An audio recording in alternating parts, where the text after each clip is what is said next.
It's kind of fun to talk about, okay, why did so few people choose Mr. Cunningham? Why was Tom Robinson such an intriguing character to write from his point of view? Did you find it challenging to be Mr. Underwood, since we don't have a lot of information from him in the text up to this point? And those were fantastic conversations. Some other things that you can do with it, there's the multimedia embed. So you've seen the PDF. Here's an example of a photo where post a photo and then just have them do a quick creative writing piece, okay? What led to this kind of bizarre scene? Post it in 500 words or 500 words or however long you want it to be. And then students can, it's a vote and suggest question, which means they all would launch a story, and then maybe the next night they would go back through and read their peer stories and then vote on the one they liked the best. And then at the end, you would see which one was most popular, maybe talk about why that one was so great or interesting or funny. So it's a great way to use, pictures and visuals to draw them in. Another thing that I'm doing with my site, it's a little bit of an experiment, is, has anybody heard of challenge-based learning? No? It's an idea out of Apple, and basically the idea is that students drive a project. So you give them a big idea. So our big idea for our core, so I work with science teacher and history teacher, and the global studies teacher is focusing on different regions, and the science teacher is doing a lot with ecosystems and climate change. So we chose the umbrella of environmental sustainability. Then we put them in groups, and it actually have, as you go down my categories, every group has their own group name. And as a group, they had to brainstorm what topic within this huge umbrella idea are we interested in.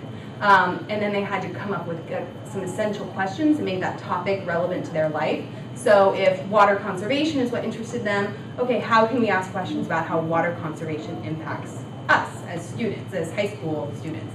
And then they create a challenge. What's the challenge present in their questions? It needs to be solved. And then they drive a solution. And that solution is something to actually implement either at home, school, another small community they belong to, and then they publish the results of whatever that was, whether they did a webinar or a how-to video or a raise awareness event or something. And so we're at the articulating your challenge piece, and it's been nice because I embedded a video where they can just click and watch this video that highlights, okay, this is exactly what the challenge is supposed to do, this is where the assignment is going, and I thought they'd be really intimidated by it, and they're so thrilled. They love that they get to choose the topics, and all they want to do is jump to the solution. We want to have the solution, and so they're doing great working together. So the site's fantastic in the sense that it gives me some structure as a teacher, and I like that a lot. I feel like it supports the students, it gives them direction. So I can use the PDFs to put handouts or information or lecture notes or project descriptions. So if we just search challenge-based learning? Yeah, you can do that. Okay. Because I've done a lot of project-based learning that sounds very similar. Yeah, it's really, you can actually do just Apple challenge-based learning. And in part of my work to get ready for my class to do this, I actually created a template that talks a teacher through exactly how to use challenge-based learning with this tool. So if you wanted to, because you only have so much time in class to let them meet, and is that time used effectively? And here the conversations are all in their groups, and I can see everything they're doing. And so it's a great way to kind of monitor their progress and see how they're doing and what are they choosing, and is it appropriate? Is it going to be a real challenge? Have they jumped to the solution? It's a fantastic way to support such a large project. And I'm sorry I missed your first 10 minutes, but Collaborize is the software? Collaborize Classroom is the tool, the online discussion tool. And is it free? It is free to teachers. Collaborize Classroom. Mm-hmm. What grade level do you teach? Well, I have 6th grade, so it's a little bit challenging, but it could almost work. I also have after-school gate classes. Yeah. So it's very possible to maybe set up a few teams and just sort of do this and test it out a little bit. Yeah. We're getting ready for the geography beat. Oh, so I have different kids giving presentations on different countries.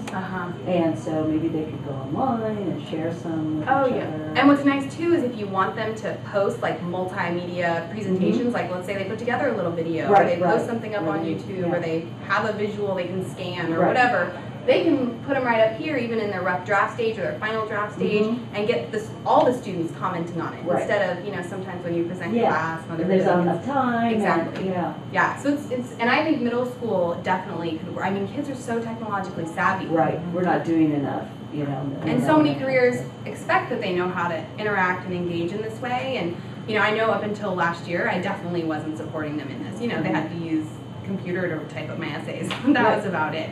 So anyway, it's a really versatile, and I said at the very beginning, for all intents and purposes, this year should be so frustrating and so overwhelming. I have the biggest class sizes, 165 kids I've ever had. There's paper is scarce. I'm like bringing my own from home. Copiers are dropping like flies. There's like 2 for 1,750 students. And yet it's the year I feel like the most excited about what I'm doing and the most innovative, and I have the most energy, and I have the least amount of like paperwork, the stuff that's not exciting. It's not exciting for them, it's not exciting for me. It was just to make sure they're doing what they're supposed to be doing. And here, instead, they're engaging in these conversations that so you can like type in a student's name and see how many times they've logged on. So you you have a participation report. So you can look real quick if somebody's dropping out. Yes. You know who they are. Yeah, it tells you how many times they've logged in, how many times they've posted a comment to one of your questions, how many times they've replied to a peer. It's really easy to calculate their participation. And some things I grade for the quality, and then some things I just want to see that they're actively like having conversations. And I told them, quality is more important to quantity than quantity for me. So I want you to say something important and meaningful and add to discussions and drive discussions. And a lot of what I spent my first, bit of energy on was really making those expectations. What's a substantial post? What's going to drive discussion? We talked a lot about like the do's and don'ts of communication, which I was saying. So it's been fantastic. I missed your do's and don'ts. I work in a residential treatment center for high school boys. How do you handle inappropriateness and things like that? Well, I will say I haven't had to deal with a whole lot. There's a filter, all bad words. So if they type in obvious bad words. Yeah, it's right out the door. But we talk a lot about, because I feel like the screen, it's like it gives them such bravado. They do things to each other online that they say things they would never say in person. And so we talk about do's and don'ts. How do you interact online? What kinds of things do you say? What happens if you read something that makes you angry? What's a strategy for like taking a step back and then re-entering conversation later? Or, using each other's names to foster community and build that kind of respect. And in my classroom, they use each other's names more now than they ever have in the past, because I think that they're getting to know each other and their names online, because I require that they address each other by name, and then they're making that face name recognition in class, and the community building, the way they talk. They come in talking about their discussions online, and so for me as a teacher, that's just like, wow. Also, the first couple of times, if you did it on the overhead with them, and they saw their names up there with everybody, maybe they'd actually understand that when you're on the computer, like other people see you. Because there's that whole thing where, in the digital tattoo, like, oh my gosh, they don't even know. Yeah, if you have a computer lab on campus, it's so easy. I mean, it's so easy to get them onto it and then do some practice. The icebreakers, which are super easy and fun, or a couple questions just to get them started and answer questions and see. It's pretty intuitive site, so it's easy to use once they have a sense of it. I had fielded very few questions about like, how do I do? It's just they seem to get it. It's not a problem. How much time do you spend on it? I probably spend about 20 minutes a day just kind of either launching questions or like skimming what they're doing and reading their interactions and pulling out like quotes or favorite pieces that I want to add to a in-class discussion to try to weave that information back in. And sometimes it's more than that. Sometimes it depends on what they've posted or how lengthy it is. But in terms of my overall homework load, it's made a world of difference, because I feel like when they turn things into me, then everything's filtered through me. And when I put something up here, then it's this bouncing back of ideas, and I'm not even involved in their discussions. I just get to read them and absorb them. And if I see a problem, then you can actually, there's a mail system, so you can email students straight from the site, say, hey, I've noticed you're not participating, or your answers are really kind of short, they need to be developed, or one girl this year is kind of being sarcastic and it just wasn't translating. So I wrote her and I explained, you don't have body language, I don't understand, this is being taken the wrong way, you need to try to, be more direct with your language. So there anything that automatically monitors the number of posts each kid does? Is there some kind of automatic? The participation report does. That's- So like you can, for example, I usually print mine up every week or week and a half to give them their participation credit for their So discussions. that's quantity, not quality, of course, because you're watching the quality, Right. that's the quantity. Right, that's the quantity. But usually how I've handled it, just to streamline it, is as I read, most of them have been fantastic. So it's really, I will highlight the name of someone who's not really pushing themselves, and then I get in touch with that student, or I might deduct from that particular student's score. But for the most part, the quality of their discussions it's not even been something I've had to So you manage revisit. one of these per class? And I have 6 classes at Windsor. And then I'm also I'm doing a challenge-based learning piece. So I'm kind of, me and myself and the science teacher and the history teacher, we're all kind of watching different groups and seeing how they're progressing in their projects. Just to clarify, actually, don't you run all your classes on the Home portal? Yeah, yeah. So this is all of my classes are on here. So, I'm sorry, maybe I misunderstood.